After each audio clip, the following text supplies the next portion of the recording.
ꯃꯌꯥꯝ ꯍꯧꯖꯤꯛ ꯁꯤꯜꯆꯔꯗꯒꯤ ꯍꯜꯂꯕ ꯃꯇꯨꯡꯗ ꯍꯦꯛꯇ ꯅꯣꯡꯅ ꯈꯣꯡꯗꯅ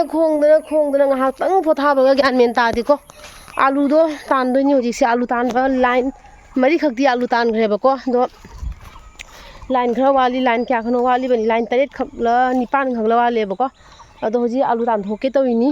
नोंग जाम लाइको मयाम सोमदगी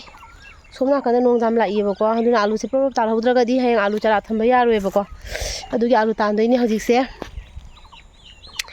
अखोइगी लेसाबी तु आदा खोइ लेसाबी ले अखोइ लेसाबी से जेंगसे अयुक्तगी अखोइगा फंगनद्रीबको अखोइना सिलचर चलुरबनिना अदो जेंग इएमा अस नोंगा लोइरे दाउ पुरो थुमोक नागी थुमोक दो अदु पुरोबा फादु ओसिदा अखोइ तामो लाए अखोइ तामो से मसा से खतंग फरकबदा थबक अमु मयाम नोमे ला नों तौरो अइ तानबा होरगे आलू हुजिक कन तौरी Nini alu tandoi ba.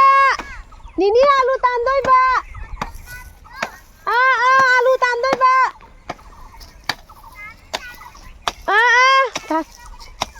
Talu tan ke bani kai ngo. Tan ke. Oh, talu.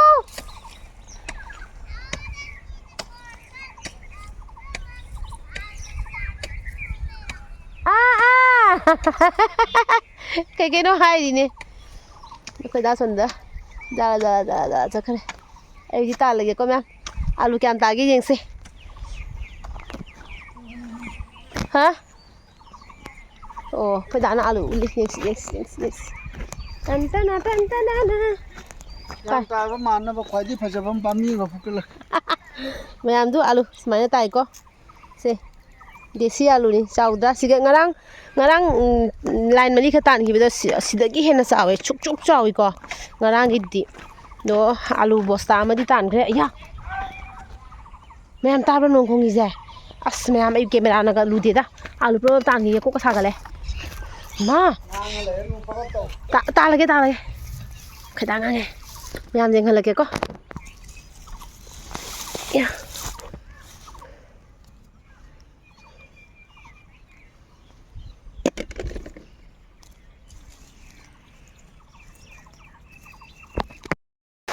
Ma'am सिगा line अमगी आलू से असि खक थोइको थुमोगमा थंदेदा जामना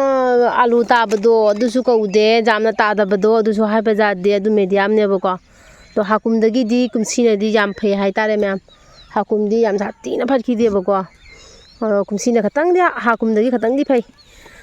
अखोइना जामना हिंगोना माइ ओनथन मंगमदबदो अदुनसु हेना फहन मंगमदबनिदा था Kharga लोइरे अखोइदी अदुने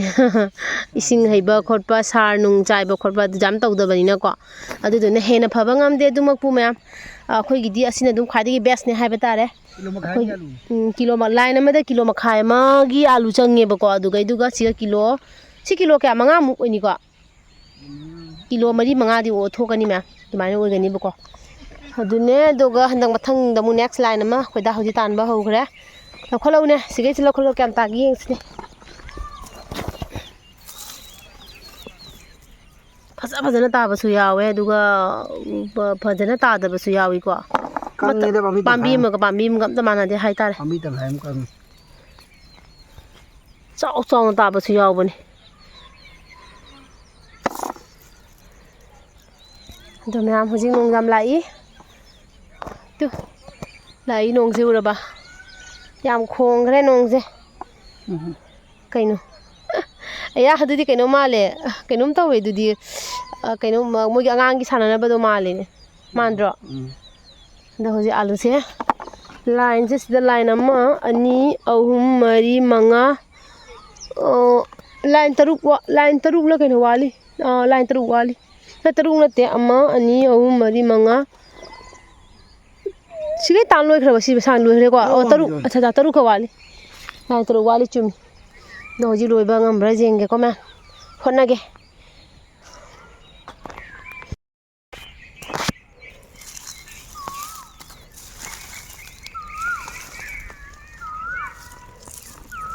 ma'am jengo se so ba yawi ko sidadi to ꯄꯥꯝꯕꯤ ꯑꯃꯒꯤꯅꯤ ꯁꯤꯒꯁꯨ ꯃꯌꯥꯝ ꯇꯥꯈ꯭ꯔꯦ ꯁꯨꯃꯥꯏꯅ ꯀꯣ ꯁꯨꯃꯥꯏꯅ ꯇꯥꯏ ꯇꯥꯕꯁꯨ ꯁꯨꯃꯥꯏꯅ ꯐꯖꯅ ꯇꯥꯕꯁꯨ ꯌꯥꯎꯏꯀꯣ ꯆꯥꯎꯗ꯭ꯔꯦ ꯌꯦꯡꯉꯣ ꯗꯦꯁꯤ ꯑꯂꯨꯗꯣ ꯆꯥꯎꯗ꯭ꯔꯣ खुजिन खुयागदी लोइरे हे मयाम आलू तानबदा खुजिन पुरमक लेबाक चंगना जाद्रे ऑनलाइन कहीं तंग खुजिन तेजु कहीं पाखे करो ऑनलाइन मयाम ए खुजिन जेंगो ए खुजिन जेंगो से समायना लेजब खुजिन नतेबको आई जामना खुजिन से सांग्रगसु को आई तरु तरु लेजबने खुजिन से अदो खुजिन से अस फजना मोले हाइसनी आलू तानबदा जेंगुने जेट की मुझे हलके तो जेट की हे जेंगो तो समायना तौरे इसे मैम जामना मिमोट की टाइप तो ओइगरे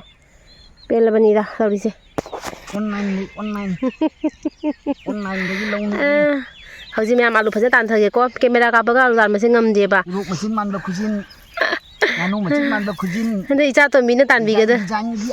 ऑनलाइन दा इचा तो मीना कैमरा कापीगदबा सु ट्यूशन जटखरे अदुना खोगी कैमरा मैन सु लेतबा हाइतारे अदुना हुजिकसे कैमरा ऑफ तौरगा इतंग आलू से ग्यान ताना तालगे को दुगा अदुम मैम मथंग दम फंगनरसी को हाइबदिंग हाक मतुंग दम फंगनरसी हाइबनी नत्रो नत्रन हे नंगबो खुमौ हे तालो ने नोंग लाई नि दाइनो मानी न नै दाइनो मानी न ओइ मा पेले दे नवाइ दे भोनो हाइ सिलजर दगी वांगै लागा अंका मुसिगा मुसेन थरई नि सिंचको मम्बो बिथक बिरक्ति इतुना सिलजर दगी सिलजर जपा मयाम ngasi sina mathangi numini ko alu tanbagi mathangi numini nong yam churame nong lae habadu nong yam churame bako adagi ai hangam je fajarabane abako do hangam je loina haida dan leirame do haida bada hugut padu uhlaudre mayam da ko do samaina tinjamna tonge bako ai hangam je tin hida kapthok tabagi ko ai tin hida kapthok te abaka ina haidi ko isai jajana bagi na tin hida kapaka chabado kijabako adudugi tin hing samaina thoro hapi bako ina अदो समायना हंगाम थिंगजे लोइना हाइदबदो थांगत पीरे सिगा mine पामी से याम फजरे को मतोन चाना बगिने बको the सोना कदसु मखल ले याम साथिने फजै को अदुगा सिदा जेनम उरी से जेनम जे कोइ दाना थारी नि बसी जेनम जे को मफम चादे बको माना थारी से दो माना जेनम से मामतंग थाजगे हाइदना माना पामी कय हाइगनी पांदोंग मरी मंगा थारमे बको अदो से लथोक्तोइनी अदो सिसिना इना थादोकिबा जेनम दो नामु गनि येंगन किबदो अदुदुनि बको द समायना फजरे एबा इसिंग हैबा लेपते इसिंग हैरादी ma'am pot ओइदेको इसिंग हैबादी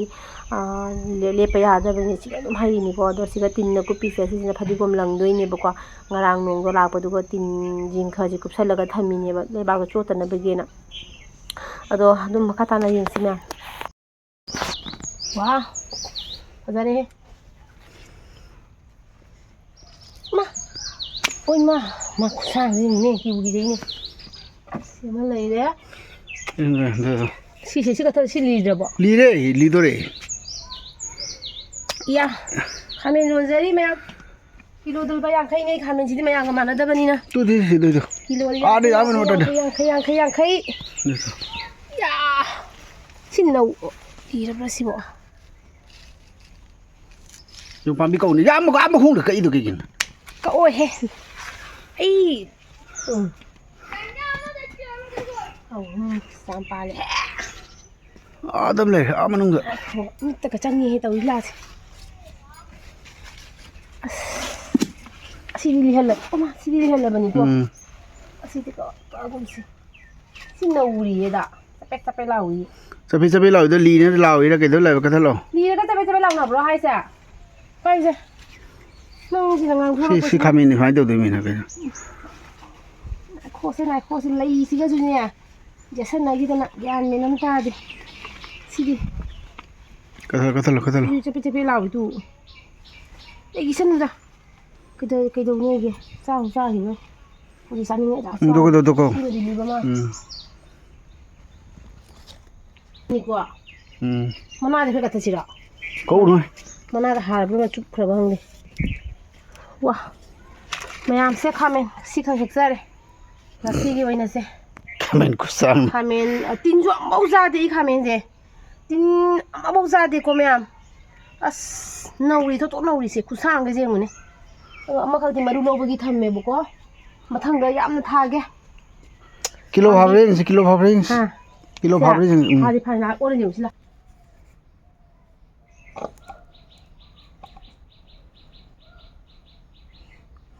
di program jauh dari jauh kami namanya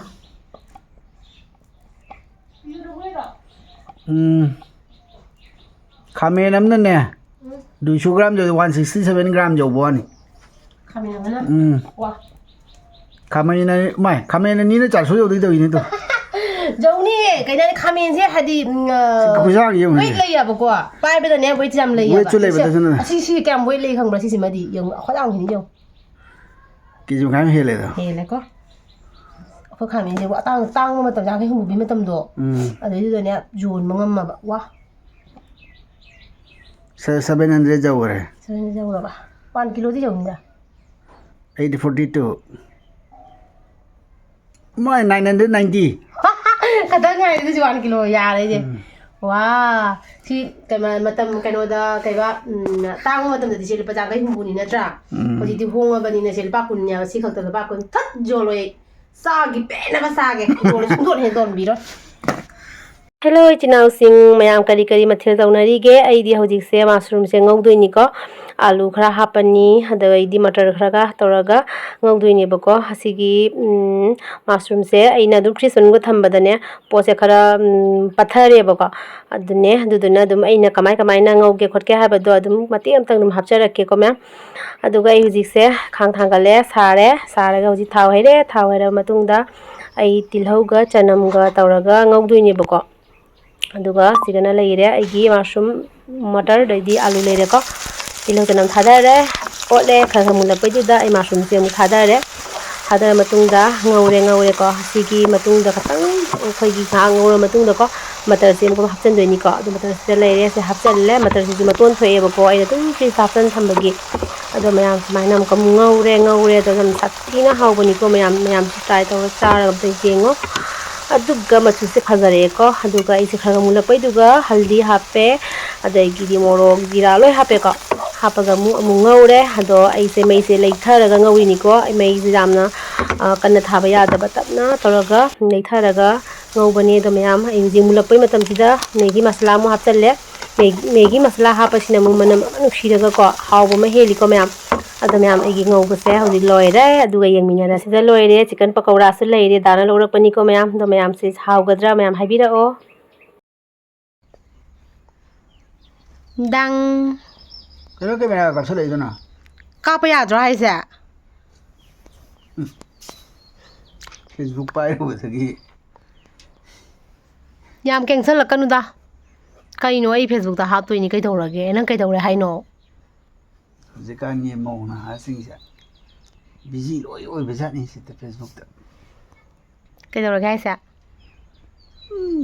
Facebook ye chango bada ba au mong ne ba ladies kai dai ba ama thokla ni na hai mayam pun ma ai hik phagi tawri mayam phare mayam pi ma phare mayam yung teklau patau pra mayam comment dai bi ra mayam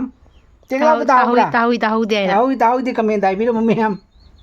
si ka so ka sare mayam ngo satore mayam e phare mayam tahu pra mayam teklau patau pra tahu de comment dai bi ra mayam pela di Facebook number 2 mayam ai khongdu ma me hek chera e bako khongdu ne ma khoksu jarom dire mato na supu ma me mayam ado mato karam na pum na haibado ai jangan jara ke mayam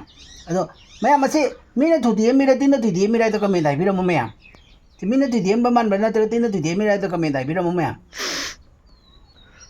mayam ai ne sak saru badagi na to mana lo re mayam ai ngatang mayam ai ui ge mayam ai ui ri se tum thai na tum thai to comment dai bi ra mayam tei di loi rabo chak lo be su mayam ai ngasi si thongjare mayam chana rabo mayam chak chana rabo mayam ai uji khamena sinbi ga tomato ga thongjeri mayam khamena sinbi ga tomato ga thongbada alu khara potato khara ga hapiu mayam satina hau bane mayam satina hau bani aduga mahi hapa matam da water kitang janjan biu mayam satina mahi da yam langhan da bida yam su nang da bida middle middle of the mahi hai tare ko nang launa thongbiu patak launa thongbiu yam satina haubani mayam ke nam yung mayam sei bro mayam hai te ka min hai biro pile da seita doi ada ide amana kari na